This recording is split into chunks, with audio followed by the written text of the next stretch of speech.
I could post the bloopers to this. Yo, this would be fucking hilarious. But I'm here. I'm recording for the 5th time. Oh my God, the struggle to try to get this video out today is gonna be a hassle. But I am in my car. It is 4 o'clock. Right after this video, I'm going to clock in, go to work. I'm trying to talk about this Timberwolves game, right? But I didn't have time in the morning. I didn't have time last night. So this is my best time to talk about it, and here we are. Timberwolves are now down 2-0, going on the road to go face the Timberwolves. I'm going to turn this AC down a little bit because I had to do that because my phone was burning hot. But the Mavs are now up 2-0. There's a lot of things that the Timberwolves have to do with the adjustments because obviously what they're doing right now isn't working. I don't know what the plan was with this drop coverage. I don't know what the plan was in the final play of the game with Rudy Gobert still in the game.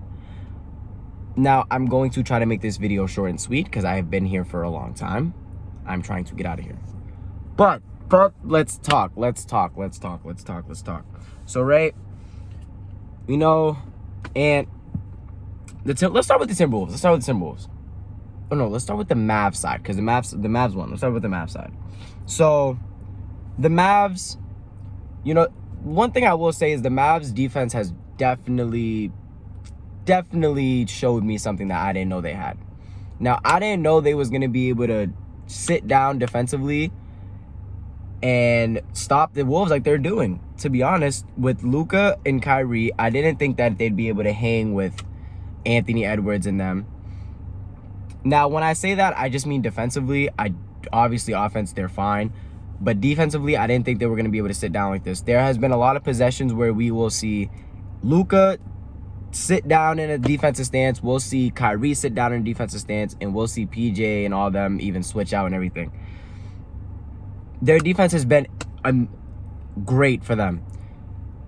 Now, the offense has been even better. And the one thing that they are using in their favor is this drop coverage that the Timberwolves love to run. Now, I don't know why they're still doing it. I know why they're doing it. I don't know why they're still doing it. Now, the reason why they're doing it, I will tell you. They're doing it because if in this drop coverage, you're letting up the lob or anything in the paint more than the three, and that's what they're trying to get rid of. They're not trying to let the Mavs score from basically the three. And when I say that, I don't mean off the dribble. I'm talking about a catch-and-shoot three. They're trying to limit the Mavs threes as much as possible. But what is that only doing? It's mainly only killing them even more. That I'd rather them honestly give up the threes and hope they miss than what they're doing right now, and I'll tell you why. Because every time in this drop coverage, they're getting killed. It's a lob every time. Daniel Gafford and Derek Lively have become one of the best lob threats. Them two, that duo, that big man duo right there is immaculate. Like, it's the best big man duo probably, I think, in the playoffs right now. Now, when I say that, because obviously Cat and Gobert, I'm talking about like one on the bench, one starting. The way they are able to just swap out they play the same amount of minutes almost every game, and you're just able to swap them out. Gafford plays 6 minutes, Lively plays the rest of the 6 minutes. They're able to swap those people out because they do the exact same thing. They get out and run, they play defense, they rebound the ball well, and they know how to operate in the pick and roll.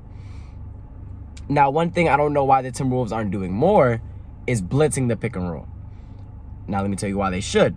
Because with this blitzing the pick and roll, right, now you're forcing the ball out of Luka and Kyrie's hands, which I think is one of the best things you probably could do. You don't want the ball in their hands regardless. So, right, if you force it out their hands, most likely they're going to give it to the roller or whoever the roller is in that situation, which most likely is going to be Gafford and Lively. Now you're going to be forcing them to make a play if you rotate and you get in front of them, which I've seen a lot of mistakes from Lively already when they do that.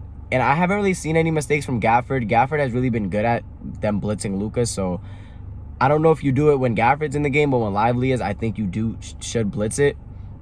Because regardless, every time they're doing it, they're letting up a lob in the backside because there is no rotation and they are not letting up those corner threes at all. Now let's go to the Timberwolves side. Ant has to get going at some point.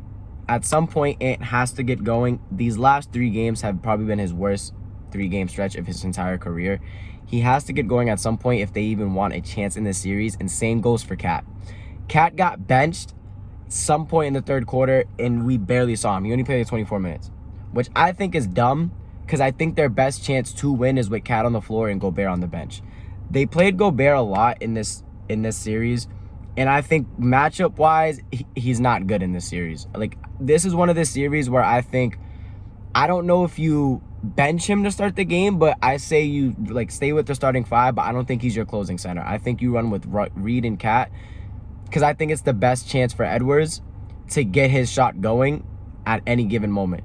Because the way Ant scores, really, is going downhill, and that opens up his game more than anything. When you go downhill and you start forcing the paint to even collapse even more because you're that good of a penetrator, like, you know what I'm saying? It opens up the floor for not only you, for all your teammates, and with Reed and Cat on the floor to stretch the floor, they can't help as much. Because now you're going to have to be worried about Reed, who just shot 6 for 8 from 3, and you're going to have to worry about one of the best big man shooters we've ever seen come into the league. You're going to have to be worried about that. So I do think at some point they should run that lineup with Conley, and McDaniels, Reed, and Cat, because I think you still have your ball handler and Conley on the court. Then you also have your superstar, and you still have your lockdown on the court. I do think that's their best scenario, like their best lineup. At some point they will have to run that, and I don't know when it's going to be. Now let's skip to the last minute, because I'm trying to get out of here. Let's skip to the last minute. So McDaniels grabs a rebound, it goes out, and they call it out on the Mavs, where the Mavs challenge it. You could see it's a clear foul on Irving, but they can't overturn that. When you challenge a call, you can only overturn what you're looking at, which was the out of bounds call. So they can't call the foul on Kyrie, which I think is very dumb, because if they get the ball back, I'm pretty sure in that scenario they were up at that time. If they're up and they waste a little more time and they somehow score, it's a whole different ball game. Maybe we're looking at 1-1 going into Dallas, which is a way better scenario than 2-0. But other than that, now looking at the last possession, why is Rudy Gobert in the game? As a fan, as a player, as a person that wants to become a coach in the future, why is Gobert in the game? Because even though he's a decoy, even though he's one of the best rim protectors in the league, once they seen Rudy Gobert on the floor, you should know that they're going to go attack him every time. He can't really guard the perimeter like that. You have Nickeil Alexander-Walker sitting on your bench. Why not sub him in for that? You're up 2. They're going to go for the 3. I'm telling you, almost every time a team is down 3 and they're away, they're going to go for... down 2, they're going to go for 3. I don't know why they're not putting Nickeil Alexander in that scenario. They're letting Rudy Gobert go on an island. If you leave Rudy Gobert in that game, you have to blitz it after he gets the switch. You cannot let that happen, because if anything, allow the 2. Do not allow any 3s. Because if anything, go to OT. Go to OT, and if you lose an OT, shit, you lose an OT. But if you lose off a Luka game winner, it even stings even more. And now you're going back to the locker room thinking, damn, we're about to go to Dallas down 2-0 in 2 games that we should have won. Because now we're looking at this and we're thinking, we should have won that game. If Rudy Gobert is not in the game and we have Nickeil Alexander-Walker guarding Luka in that scenario, are our chances even better? Does he miss the shot? Who knows? We don't know. But in that scenario, why aren't you playing him? I don't know. Now, that's really all I have for this. I really just wanted to get this video out because I want to try to get as much videos as I can with the playoffs going. I'm gonna probably do the same thing. You'll probably see me recording my car again tomorrow. Same thing. So I'll probably see you guys back here tomorrow after the Pacers Celtics game, after Tyrese just got hurt. Tyrese just got ruled out. So it's looking like it's gonna be a sweep for that series. Hopefully this series can be... It's entertaining. It just sucks when it's 2-0 and you're thinking, well, they're going to Dallas. The series is kind of over, like when you're thinking about that. But hopefully they make it a series. They hopefully go up 3-1 because your chances of 3-1 are better than 3-0. 3-0 if you lose that game 3. So hopefully they win game 3. They make it 2-1. And then they win game 4, hopefully. But that's really all I had. That's my take on this. All those adjustments I feel like would be good for them. I think they should make all those adjustments, the Timberwolves. The Mavs have been playing great. I don't think they should really change up how they're playing. There is a couple of times where I think Kyrie should be more aggressive, but it's working. So I think that's really all I have to say. I'm going to catch y'all because I got to go to work. Peace.